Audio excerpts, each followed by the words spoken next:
अस्सलाम वालेकुम दोस्तों आप ये वीडियो लाइक और शेयर किया करें, चैनल को भी सब्सक्राइब करें और किसी चीज़ का रेट आपने पूछना हो तो पूछ लिया करें। ज़रूरी नहीं कि मैं वीडियो बनाऊं, मैं भी वीडियो बनाऊंगा मुझे जो चीज़ सही लगेगी, लेकिन आप लोगों को अगर किसी भी चीज़ की इन्फॉर्मेशन चाहिए तो आप रेट वगैरह मुझसे पूछ लिया करें। इसमें कोई शर्म वाली बात नहीं है।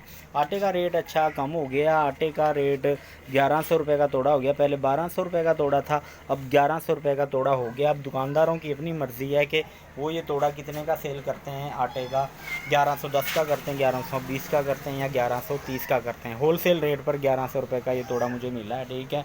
तो बाकी और ये भी चीज़ें इधर कोकोमो हो गई, सुपर बिस्किट हो गए और भी काफ़ी चीज़ें।